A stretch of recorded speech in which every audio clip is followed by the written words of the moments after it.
آج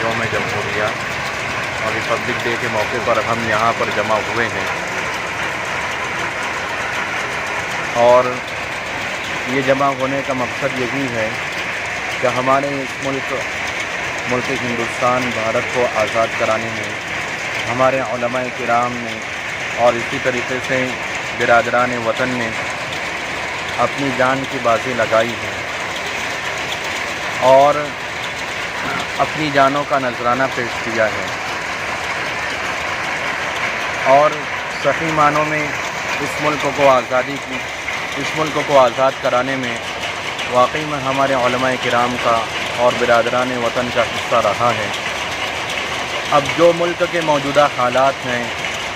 کہ ابھی گزشتہ دنوں جو رام جنم بھومی کا موقع پیش آیا ہے، اس موقع پر جو جلوس نکلے، اس وقت جتنے بھی ظلم و ستم ڈھائے گئے ہیں، ہم ان تمام ظلم و ستم کی اور اس طریقے سے جو ہلڑ بازی کی گئی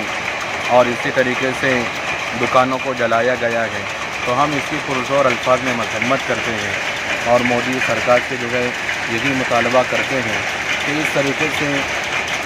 کہنا چاہیے کہ یہ ملک دیش یہ ایک آئین کے مطابق چلتا ہے اور ایک قانون کے مطابق چلتا ہے، تو اس آئین اور قانون کو جو ہے ہر ایک کے لیے ہو،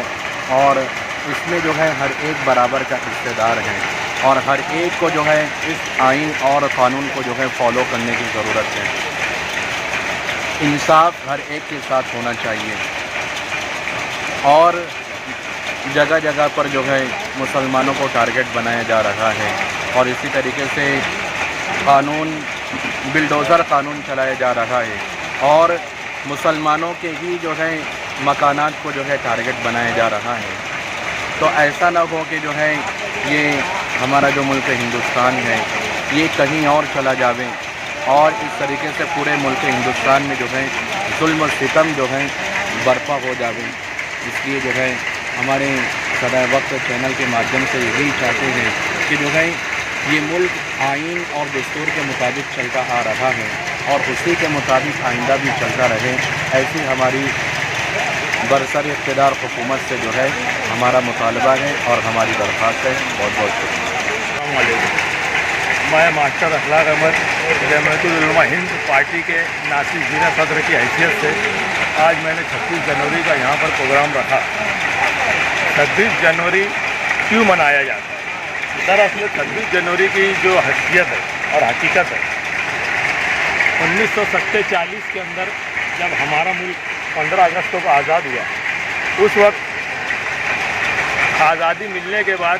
فرانس اور پرتگالی کے لوگ وہ اپنے ہندوستان پر قابض رہے، لیکن انگریز لوگ ہندوستان چھوڑ کر چلے گئے تھے، مگر سنویدھان نہیں بننے کی وجہ سے پرتگالی اور فرانس اپنے وہاں پر قابض رہے۔ انہوں نے ان کا بولنا انگریزوں کا بولنا تھا کہ سنویدھان جب بن جائے گا جب ہم یہاں سے چلے جائیں گے، مگر سنویدھان 1949 کے اندر 26 نومبر کو سنویدھان بنا، مگر قابض اور لاگو نہیں ہو پایا۔ 2 مہینے کے بعد 26 جنوری 1950 میں سنویدھان بنا، اور راشٹرپتی راجندر پرساد ہندوستان کے پہلے صدر جمہوریہ تھے۔ جب انہوں نے راشٹرپتی کا عہدہ چارج سنبھالا، اس وقت تو پورے طریقے سے سنویدھان قابض ہو گیا، اس وقت تو آزاد ہوا، سنویدھان بنا۔ وہاں سے ہمارے پورے ہندوستان کے اندر 26 جنوری کے دن یوم جمہوریہ منایا جاتا ہے، اس لیے آج یہ پروگرام ہم نے 26 جنوری کو رکھے۔